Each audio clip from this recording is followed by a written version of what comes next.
Assalamu alaikum wa rahmatullahi wa barakatuh. A greeting of peace to all my family and friends. I'm Sammy Hegab, your host, and welcome to my YouTube channel. It's been some time now since I did a live stream or recorded anything on the channel, and there is a very practical reason for that. I've been banned several times by YouTube for certain content without going into the detail of it. But I just wanted to share my experience of coming to Egypt and my plan, inshallah, to one day, very soon, to visit Palestine and to offer my assistance in whichever way I can, inshallah, to support our brothers and sisters, our family in Palestine. But I just wanted to share some of my experience for anyone that's thinking of traveling to Egypt or offering their assistance as well. So I want to say something first before I get started. This whole conflict that started on the 7th of October exposed quite a lot of people. There's a lot of people that I felt were good people and turned out to be hypocrites, and some people that were very, very far away from anything at all, and they were pretty much distracted by worldly things, and they suddenly, it did a tick in their mind, and they said, well, we should change our life, and we should become more closer to our Creator, and we should be more beneficial to society. So I've seen a transformation for certain people in the right direction, and I've also seen a transformation for people that I felt were the closest and dearest to me, and then this whole conflict started, and I've seen them run a mile away, and they were too scared to do anything at all for whatever reason, or they've just basically just abandoned the deen or in some way or another, unfortunately for them. And very much it doesn't really, it doesn't really matter how you start your life. It's the most important thing is how you end your life. So you might be on the right path when you get started in life, and then gradually you might be deviating away, and we don't want to have a bad ending. So we don't want to be amongst those people. And of course, some people might be on the wrong direction in life, and then Allah gives them guidance and shows them the right path, and they start to focus more on their purpose of life, and therefore they pursue that goal in life to make the world a better place. And like I've always said in my previous videos and live stream, service to many leads to greatness. So find a way to serve the many, for service to many leads to greatness. And we all value each other, and together everyone achieves more. So very much this is our purpose, why Allah created us in this world, to worship Him. And worship is not just in the spiritual sense as praying and fasting and so on. That's also the foundation of Islam, but also by serving others, being more beneficial in society, by becoming basically valuable and contributing in society. That's really the way we worship God. It's not so much where people misunderstand that word and say, well, work is worship, and they try to accumulate as much wealth as possible, and they try to present themselves as successful individuals, through luxuries and so on. So that's not so important. The most important thing is internal wealth, the wealth of your relationship with the Creator. That is the true wealth, So wealth with Allah, that is the most important. That's the real wealth in this world. And we're here simply as farmers, So we're planting seed here today, and the fruits of these trees, the fruits of our labor on this world, is in the akhirah, it's in the afterlife. So we should be really focused on that. Now I've deviated a little bit away, and for a reason, because I want to give you a little introduction into this before I get started. So yeah, when I planned to come to Egypt, and it's been some time now to come to Egypt to see for myself what's going on, how NGOs and charities are operating in Egypt to serve the guests in Egypt, people from Syria, Sudan, Palestine, and from other countries as well, all over Africa. And also I want to see for myself what's going on. Is the government pro-Zionist in Egypt, or are they pro-Palestine, pro-Islam, pro what? I wanted to see for myself.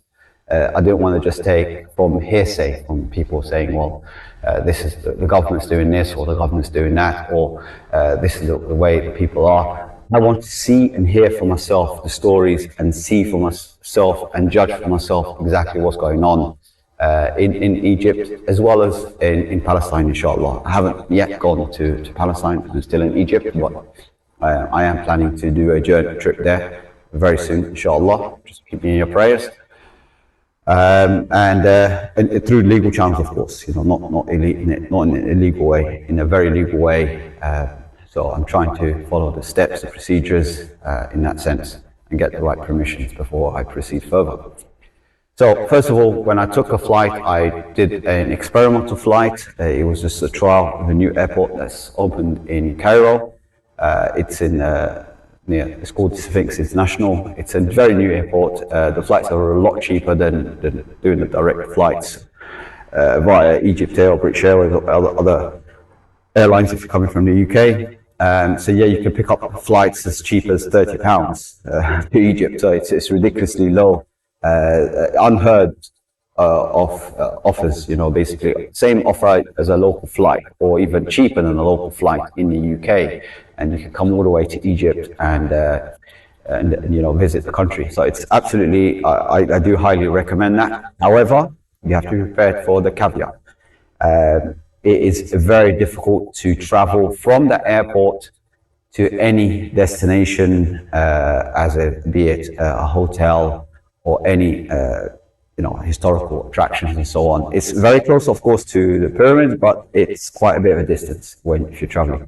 So either you have a contact in Egypt that's going to pick you up from the airport, or you arrange in advance for a driver to pick you up, or you'll be prepared to pay quite a bit of money to hire a limousine to pick you up from the airport and take you to the destination.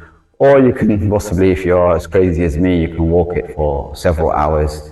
So that's also an option. And of course, you'll be risking a very treacherous journey in the desert, and also risk of being kidnapped or whatever. So you don't want to take that risk unless you are absolutely crazy like me. And this is pretty much what I started off with. Anyway, so when I arrived in Cairo, Sphinx International, I was greeted really well. The airport is very quiet. There was less traffic, of course, because it's a new airport. It's under trial. It's still not officially opened in a sense. So although the flight was full, because obviously cheap flights, everything was processed very quickly. Less than a minute, I went through passport control. The gentleman, the officer, greeted me really well, as if he was actually expecting me to arrive. He treated me like royalty in a way. Even through security as well, they were greeting me really well. And they welcomed me to Egypt. The police at the exit as well were very, very friendly. Greeting me on my arrival. I don't know if they were like that with everyone, but I felt I was given a royal treatment. Basically, I was. I don't know what it was. If it was just me, or they do this with all the passengers. And I started walking. Basically, I said, "Well, this is it. I can't get internet. There's no Wi-Fi in the airport. My SIM didn't work. Although I was trying to do roaming on the thing. I think just no connection at all. No even telecom connection. So I couldn't get any connection at all. So I couldn't, figure out a way to get a car in some way.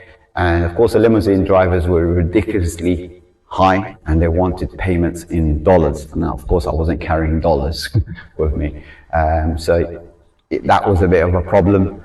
All the other passengers, they had pre-arrangements in advance, so they had family that were picking them up and so on. So I was kind of stranded in a sense.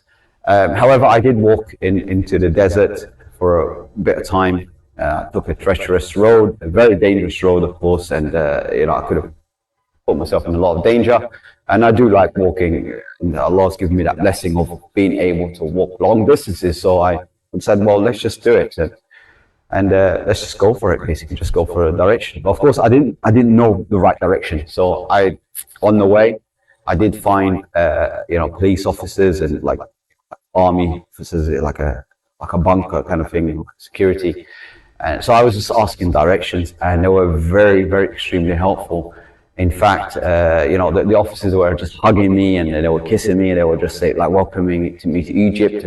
And one of the officers, he said, "Look, I'll arrange for you a car to come and pick you up from this location, to save you the walk." And he called, a few people on the phone and tracked a car down like a taxi. And the guy, he turned the guy around, basically spoke to him on the phone. The guy came back and went to the airport and basically picked me up and gave me an extremely, very, very good offer. The guy, the officer, he was just giving me advice basically on prices of taxis and that kind of stuff, and exactly how to operate. Very, very useful information. He gave me a lot of useful information, which allowed me to navigate my way around Egypt very quickly and understand exactly how the transportation system works, because I've been away for a while. And these new areas as well, new cities and new towns and so on, have been built in the country, which I wasn't aware of before. So yeah, he did give me a lot of information. He gave me a bit of information as well of the development of the airport, that they're planning to do public transport from that airport to other destinations, possibly even an underground station. So it'll be very convenient for everyone, and they're trying to lighten the load from the main airport. So it was all good information there. I spent almost an hour, or maybe just an hour and a half. It was quite a bit of time before the taxi arrived. So we had a nice, healthy discussion about what's going on in Egypt and ideas and developments and economic development and that kind of stuff. So it was all interesting stuff, interesting conversation. Of course, there were within limitations, because if you speak to officials, police, army officers, whatever, they're not going to tell you anything negative. They're going to obviously show you the best, and they're going to speak very highly of everything that's going on in the country. So obviously, I have to take it with a pinch of salt. So yeah, definitely, I valued their opinion on what's going on, and all the positive comments and the greetings that they've given me, that making me feel Egypt is my country, so and I'm very welcomed and that kind of stuff. So I wasn't treated badly in any sense of the way. So that went really well, and the taxi driver was very friendly as well. We had a nice discussion on the route to the hotel that I booked initially. And I had a lovely time at the hotel as well. They were really friendly. They wanted me to stay longer, and they were giving me nice offers for booking, to book direct and stuff like that. So it was really good stuff. The difference is now from the civilians. When you're having a discussion with civilians, everyone has a different opinion. Some are not politically orientated, so they prefer not to speak. They feel that you are like a spy or something. Why are you asking us these questions? Why are you telling us what's your opinion, what's going on in Palestine, and what's going on about the conflict? So they don't give you any comments at all. They're pretty much scared, and some people just basically run away from it. They just thought, am I part of like a secret police or something? Why am I asking these questions? And they didn't want to comment. Of course, the sermons in the mosque as well, they were pre-arranged, and nothing was about Palestine at all, which was disappointing. And pretty much the sermons were all about, looking after your parents and, preserving your prayers and, all that stuff. It was all about just basic spiritual advice.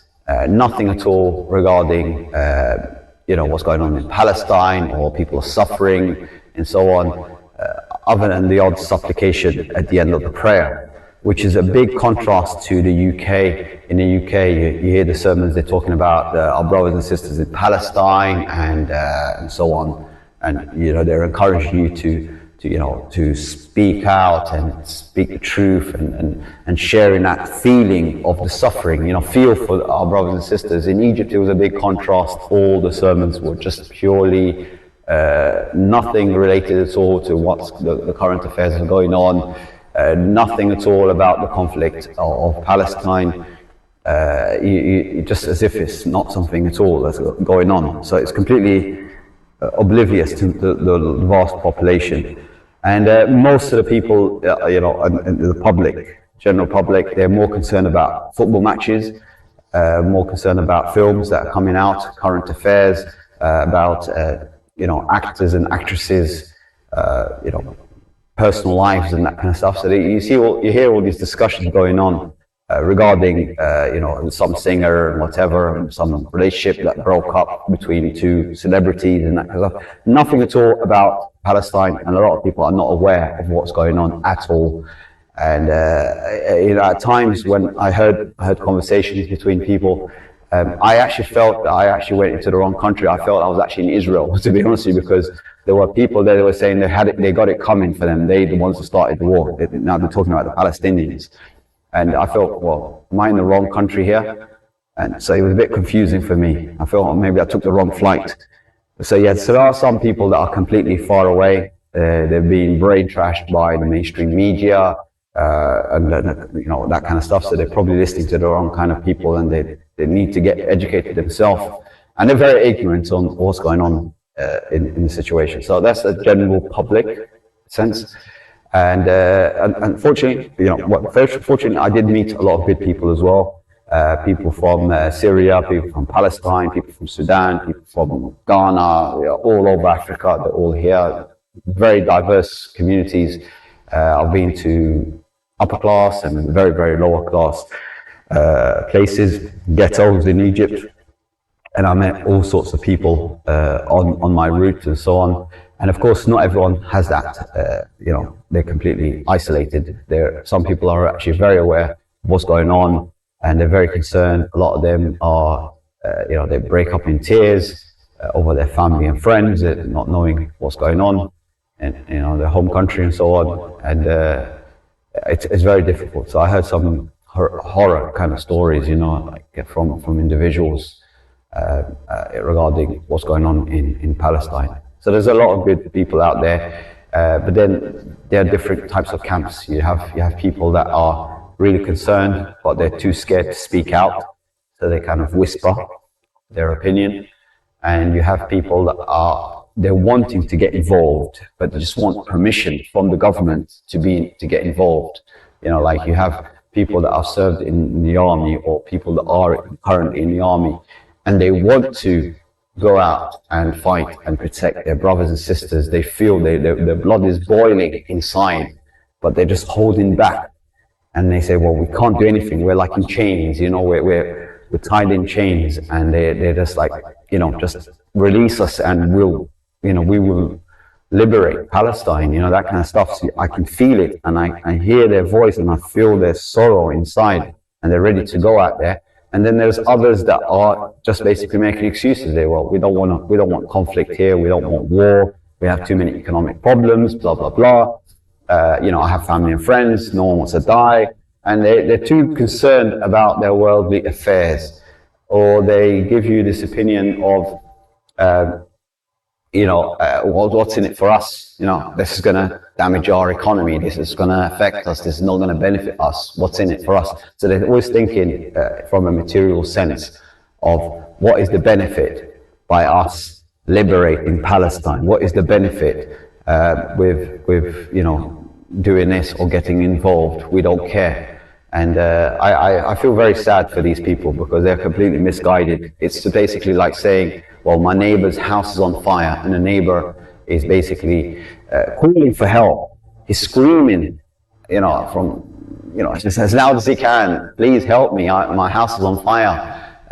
Call for help me in some way. And you say, well, I don't care, I want to get some good night's sleep because tomorrow I've got some work, or you just basically say to him, well, how much are you going to pay me if I save you? How much are you going to pay me if I call the fire brigade? It's complete nonsense. That's how people are. They're very selfish, self-centered. But yeah, those people are the losers in this world and in the next. These are complete losers because they've got the wrong kind of mentality.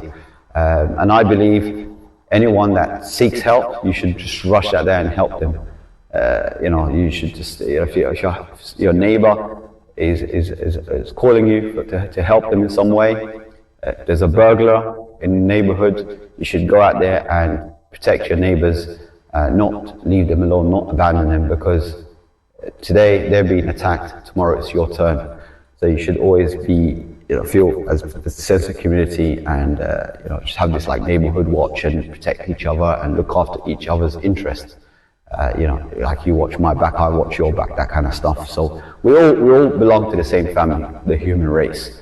And I've always said it in previous videos as well, that we all came from Adam. We have the same father, we have the same mother. We all descended from Adam, the same ancestor, and we're all brothers in humanity. So we should be united in a sense. And in the Quran it tells us that we created you from a single pair of male and female, and made you into nations and tribes, so you can recognize each other. The best of you is the best in conduct, best that are more beneficial in society. That's how you raise up your rank. There is none of this nonsense that the Zionists spread around, where they say to you they're a superior race and God gave them this land and so on. No, God is not racist. The racist is Satan. Satan is the first racist. He was racist against the human race. So when these Zionists say these things, they are following the footsteps of Satan. You have to understand this. Anyone that supports the Zionists, they are following the footsteps of Satan. They are the servants of Iblis. So when Egypt normalizes with Israel, they are following the footsteps of Satan. That's what's going on. They're not serving Allah. They've already broken that relationship with Allah. Any country that normalizes with Satan have basically become an enemy of Allah. They might live for a little bit, they might benefit materialistically for a little bit, but they eventually will all die. We will all die, we will all return to Allah. So if you are deciding to break your relationship with your Creator, decided to align yourself with Satan, Iblis, and the servants of Iblis, such as the Zionists, then you have now become an enemy of Allah. You need to think very carefully about this relationship that you're in, because you're in a relationship with Iblis right now, if you do this.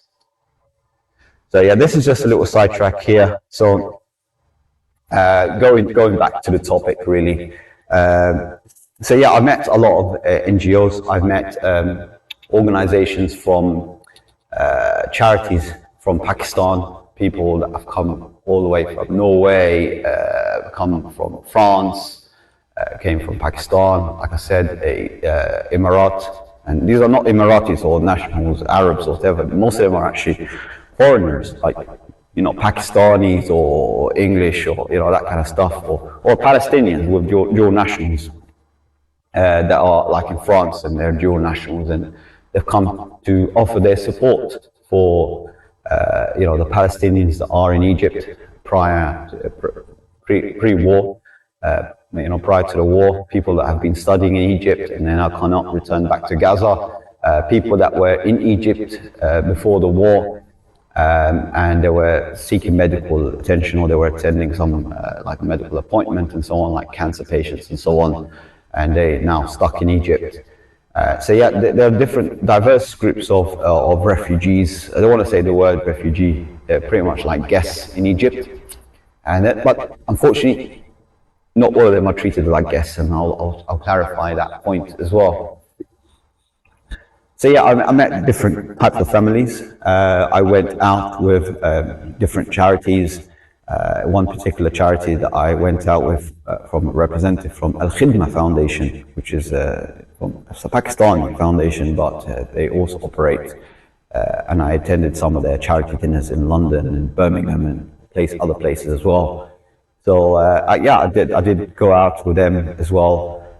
Went to a family and met a mother with her 3 daughters, and yeah, we had a great time, and we heard their stories, their journey into Egypt and the kind of stuff that they faced, all the challenges they faced, the exploitation from the local population here, and so on.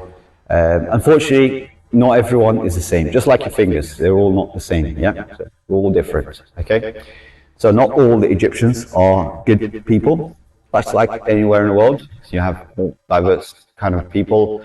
Unfortunately, a lot of people here in Egypt, they always look for a way to benefit or take advantage of the others. It's a really bad way, it's a really bad relationship to do it, and the wrong way to do it. So you might go to take a taxi and you'll be thinking, well, how much money can I get away with on this from this customer. Instead of just charging all the customers the same, he would try to size you and say, well, okay, he looks like a foreigner, he could probably pay me more, so he'll charge you double or triple or quadruple. So that sense, you have to be very careful. You have to know the price for yourself. And unfortunately, when these people, the guests came in from Palestine, whatever, first thing landlords started to do, they started raising the prices ridiculously high. So as an example, a property that was rented for, let's say, 1,000 Egyptian pounds or 2,000 Egyptian pounds, he would now offer the same property for 11, 20,000, 30,000 pounds. So he would 10x, the price, or the usual price that he would rent to an Egyptian. He would rent it to like a refugee or someone from Palestine, Syria, and he would say, well, this is the price, take it or leave it. There's other people that are willing to pay. And he's rightfully so. There are a lot of people that actually come into Egypt that can afford to pay much more because they're wealthy and they came with a lot of capital, and the landlord wants to maximize his profit. This is very un-Islamic. This is capitalism, but it's un-Islamic. It's not, in Islam is different. Islam, you have to charge a modest price. You shouldn't take advantage of the market. You should not exploitation, whole exploitation concept, or maximizing prices and maximizing profit and stuff like that. This is actually very un-Islamic. So what these people are following is capitalism, not following Islam. Islam is different. Islam is about, you get something, if you want to do trade, for example, okay, I'll buy an item for £1, and I would say, okay, I will make, say, £1.20, £1.50. It's reasonable, so I'll make a small, modest margin. So I'll make a profit so that I can grow my business and I can do it. So, of course, it's much better trade if you do it for Allah. So if you buy an item for £1, and you give it for the sake of Allah, you buy a pint of milk and you give it to someone that needs milk, poor person. Instead of asking them for money, trying to capitalize from it and profit from it, give it for free, give it for Allah. Give it for the sake of Allah and say, Allah is the one who's going to reward you. Allah is the one who's going to pay you. And then Allah is going to give you other ways to profit. Believe you me, I've tried it many times, and I'm not nothing special, but I've seen it happen in my life so many times. When I give for the sake of Allah, purely from my heart and everything, Allah always gives me more. Allah always opens doors. He saves me from calamities and danger, and He makes me aware of certain deceivers and so on. So yeah, he likes my way, effectively. Yeah. So my recommendation is just do it for when you come across someone that needs help, instead of trying to exploit them, instead of trying to maximize profit and rinse them for every penny they have. You do it for the sake of God and give it for Allah, and just help others, because they're your family, they are brothers and sisters. So that's just my personal recommendation for you. If you want to be successful in life, and in this life and the next, do it all for Allah when you come across this. However, if you decide to make a profit, I'm talking to you now as a businessman, the way I would do it is you'll make a modest profit. So the gentleman that has a property that he would normally rent for, say, 3,000 Egyptian pounds, it's acceptable. Just rent it the same price. Rent it for the same. The market is 3,000, instead of trying to exploit.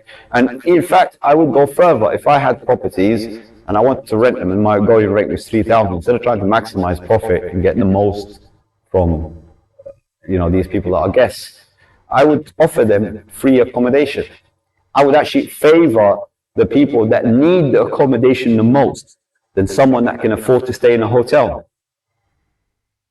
So if there's someone in the country that can afford to buy a property, that can afford to pay a very high price, they're not escaping from war, they're not like they're injured, seeking medical attention and that kind of stuff, then perhaps tell them to go look for some other place and offer your accommodation for the person that needs the accommodation the most. People that are struggling, people that don't have enough, they can't afford to pay more than 3,000. So why you charge them more? Why are you charging 20,000?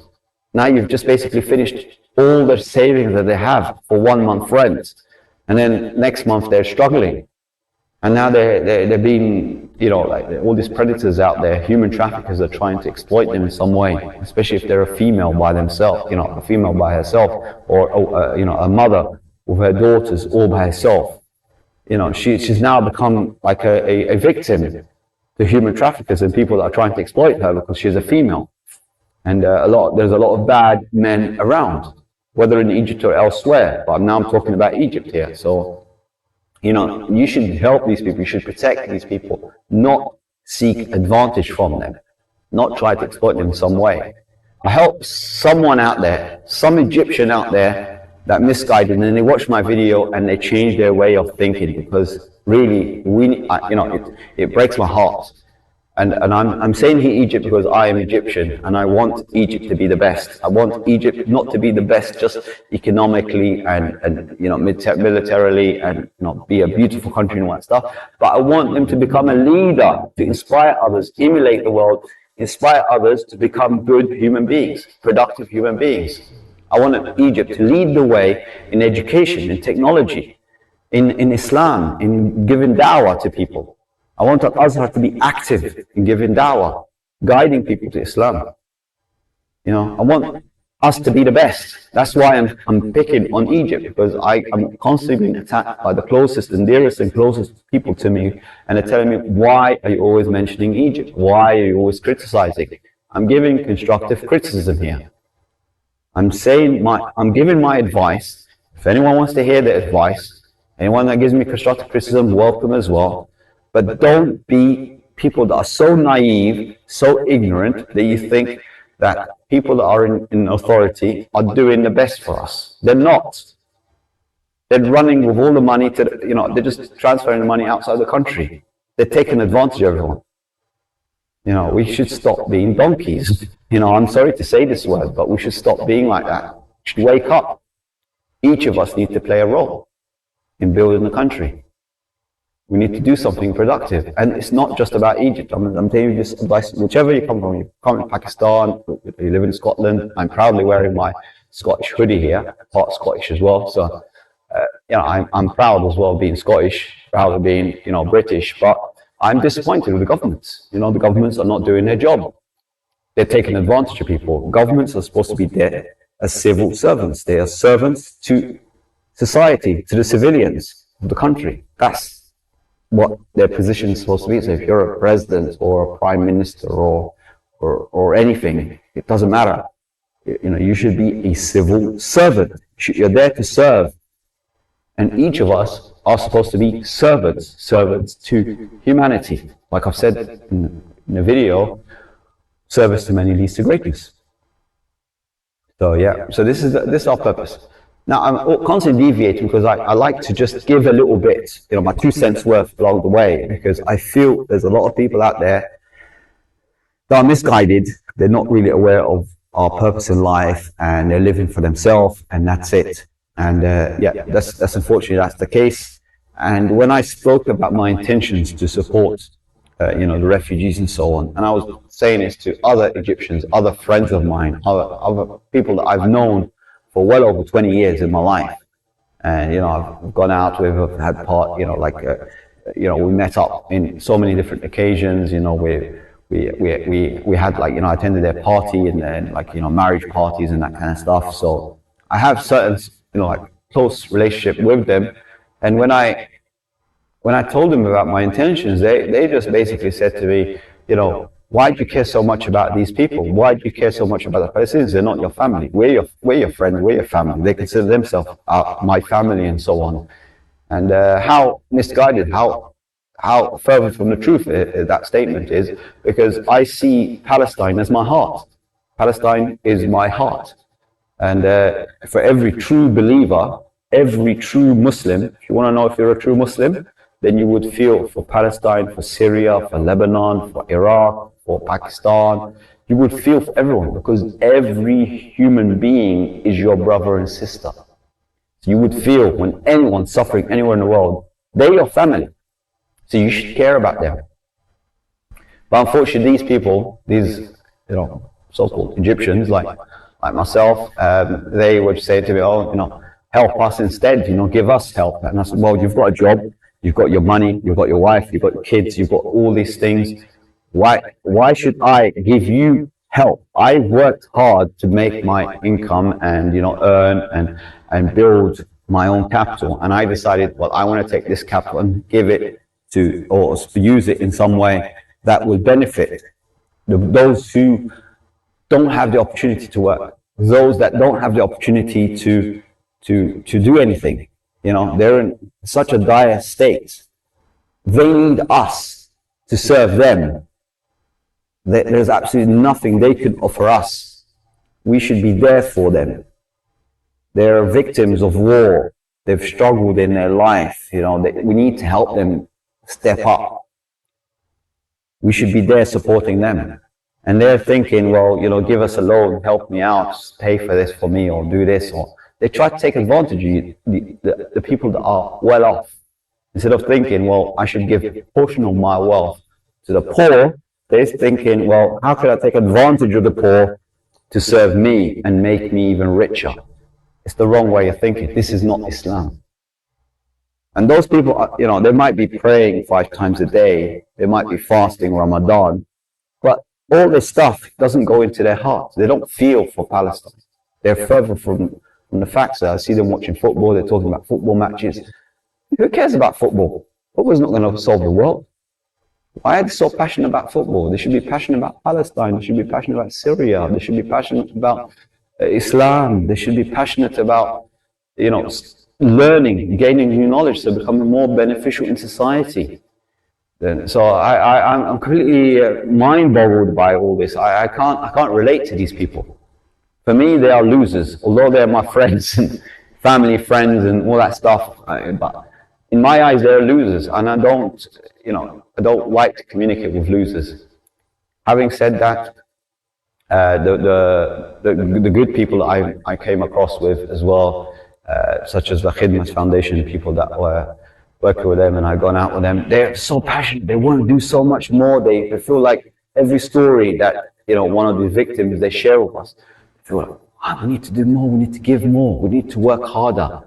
So I feel their burning desire to serve the community, and so on. But of course, there are restrictions in Egypt. We have to understand this is the facts. Okay, it's not very easy to support good causes. It's not very easy to serve the poor. People are very suspicious. Why you're buying food and giving it to the poor? It's very unusual behavior.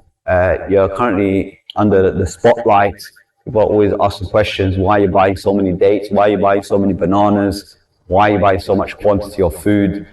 You know, of course I can't, it's unpractical. If you go out and you start buying, you know, 10 kilos of bananas, for example, and 10 kilos of dates, of course doesn't look realistic that you're going to be eating all that. All this food is going to go out of date. You know, it's going to rot away. But I keep telling them, you know, my intention is I'm going to take this and I'm going to give it away. You know, I'm going to distribute. I'm going to actually distribute in the same day. I'm going to go out there and find the poor people, and I'm going to give them, you know, a few bananas here, a few dates, and a few other food stuff for their survival. You know, if they need medication, that kind of stuff. So, but then people they question that. You know, why are you doing that? So that's one thing. That's from the population. There's some people like that. From the government side as well, they put so much restrictions on the Egyptians.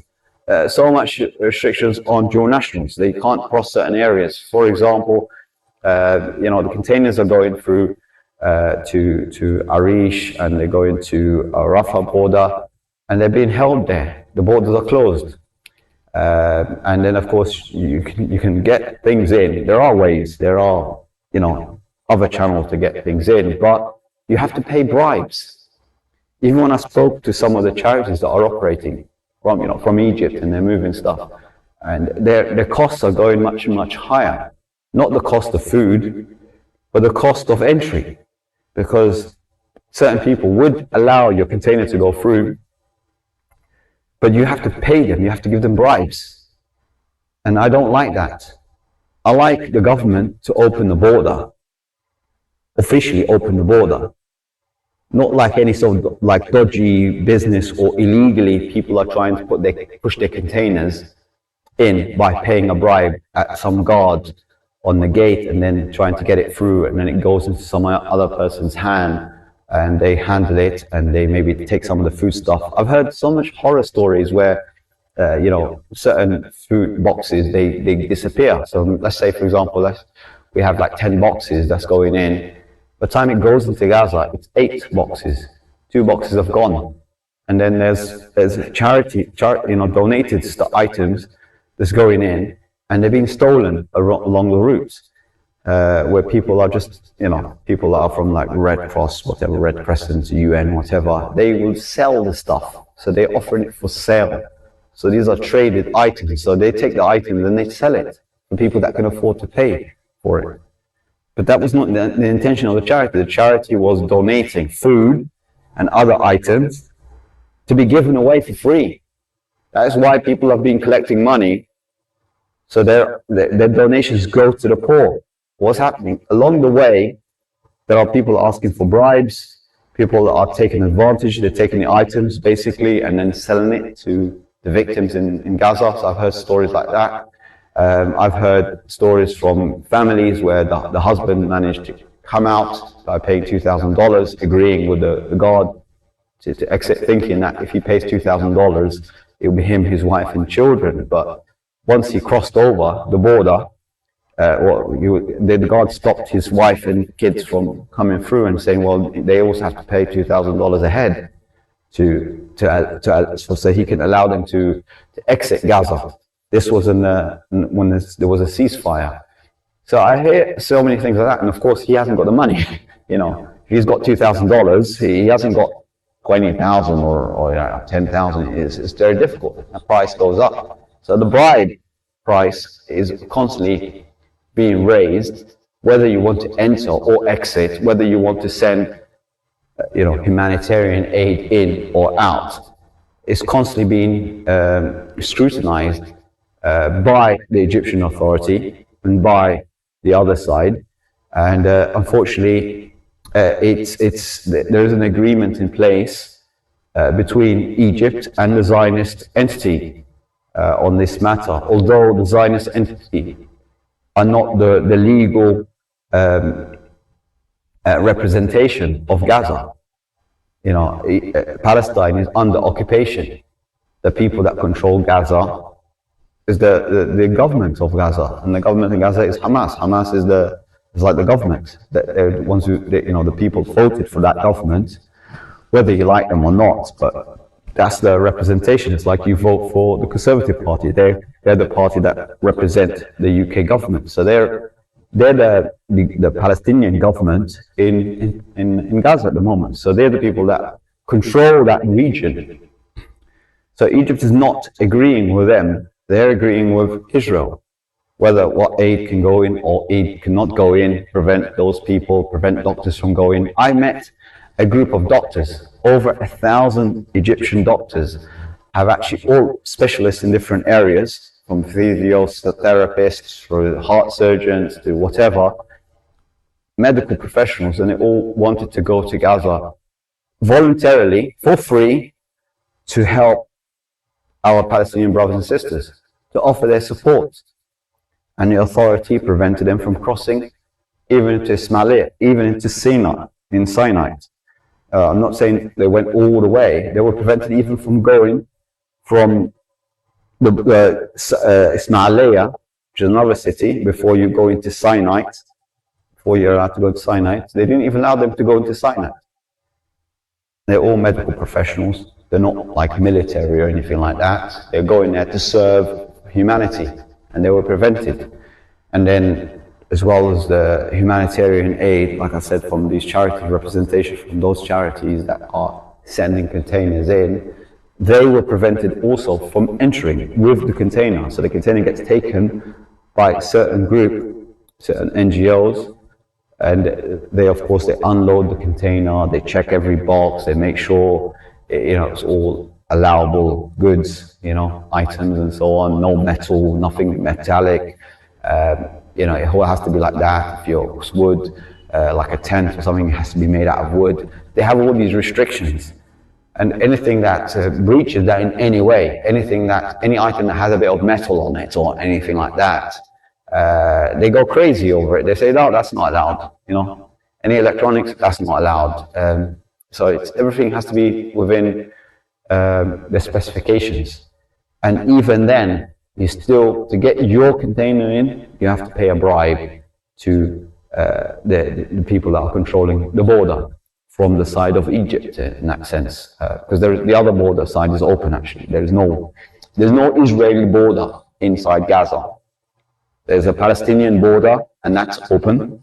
And everyone's there waiting. They want to, see their family. Some people are actually Egyptians and they want to exit. They can't exit.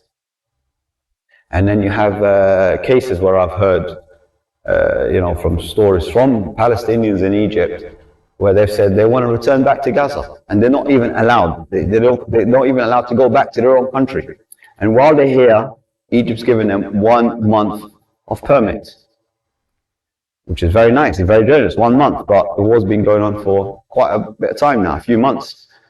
So what does the Egyptian authority do? They hit them with a fine. You've broken your visa condition. You have 1 month visa, 1 month permit in the country, residence in the country. Now you've overstayed, your legal stay. So now you're illegal in the country. So they treat them like illegal immigrants now. Now they're illegal immigrants and they have to pay a penalty. Why does the government do that? God only knows. I don't know. I don't even know why they put that condition, because Palestinians, Egyptians, they're all Arabs and predominantly Arabs anyway. We all have mixed race. But why do they do that? They're our brothers and sisters. We should be welcoming them. We should waiver these penalties on people that break, the permit, the residence permit. We should waiver it because we're in a state of war. So I'm not sure what's going on in the country and why these conditions are in place, but it seems to me, this is my own personal opinion, I feel like Egypt's already under occupation in some way. Because, like I said, there are certain individuals that I've overheard their conversation, and it made me feel uneasy. It made me feel like I've actually entered the wrong country. They have the same opinion that you would expect to hear from a Zionist. And then you have other groups of people that are completely oblivious of what's going on in Palestine. And then you have other groups of people that are completely too scared to speak out and speak the truth. And they're too worried about their own job and their own life and their family and so on. They're too attached to this world. I'm not saying, you shouldn't be working to provide family. You should work hard, and it's your obligation as a man to provide for your family. But at the same time, while you're working, if your neighbor's shouting out and saying, help me, you should stop everything and rush to help your neighbor. Because if you don't do that, tomorrow's going to be your turn. Tomorrow, your wife is going to be attacked.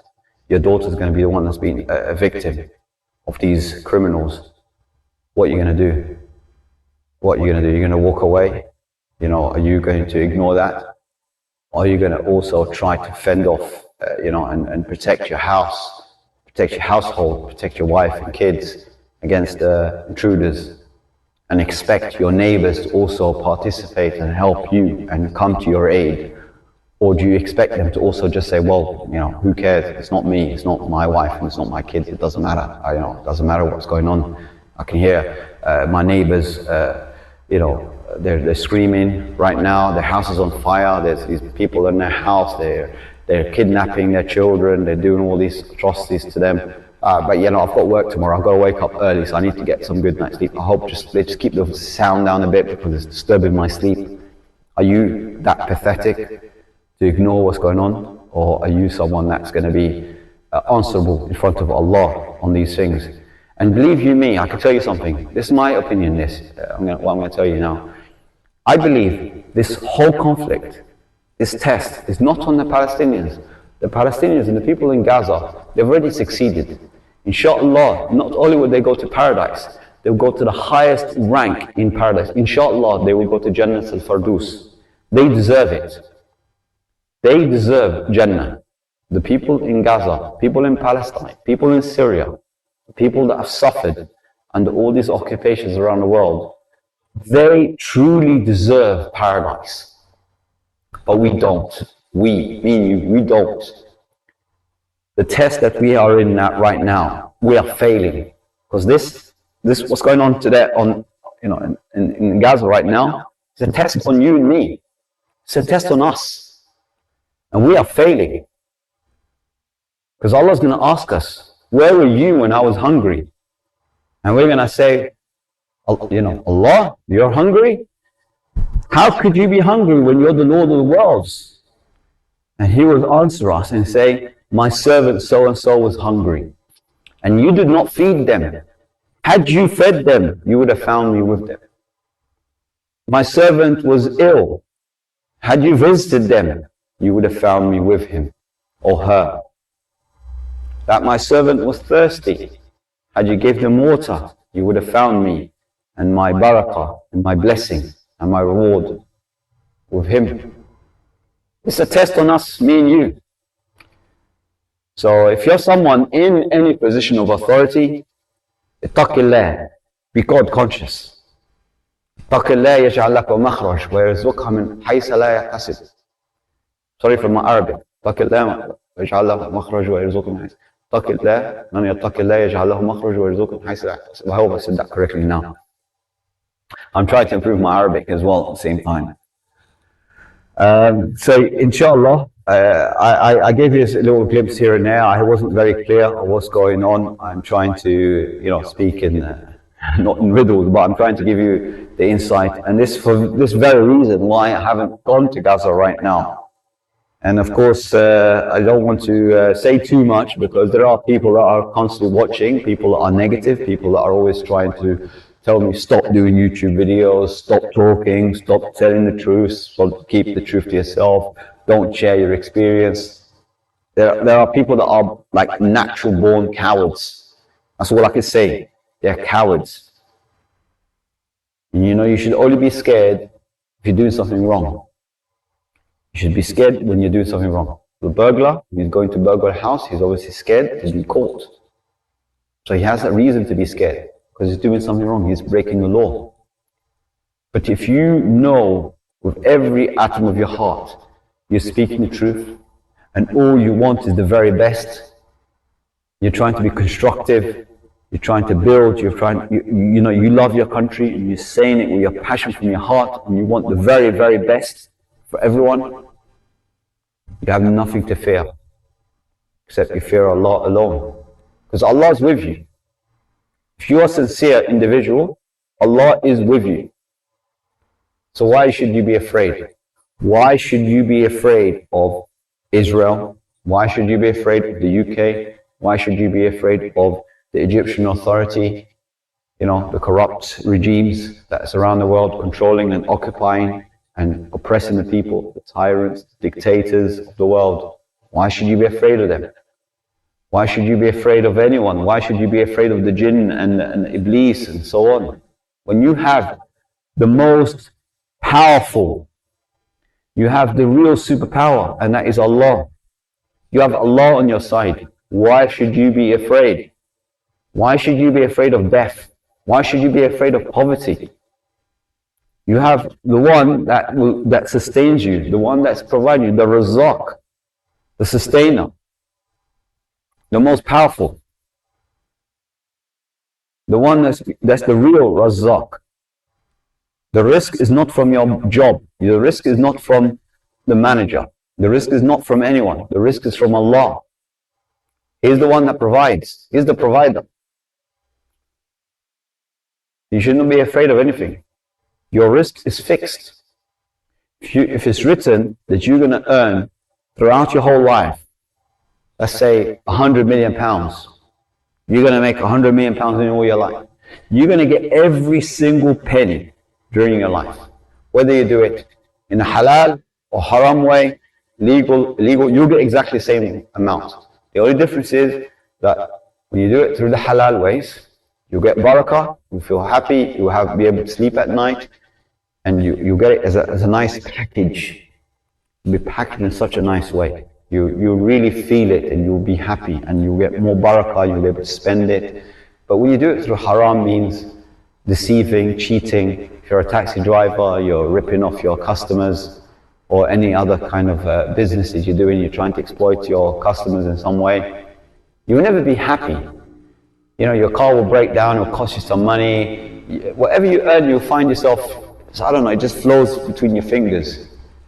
You know, how did I spend that money? I made £10,000 this month. How suddenly I'm in debt? Or how suddenly the money, how did I spend all that money? What's happened? And it's all these costs that just can't keep creeping up. You have no barakah, no blessing in your earnings, because you've got it through the illegal ways. Plus, on top of that, you get punished for it. It'll be a sin in your record. And it might be the reason why you end up in hell. Whether for eternity or for a period of time, for a fixed. Allah knows. Allah is the judge. So why did you put yourself in that situation?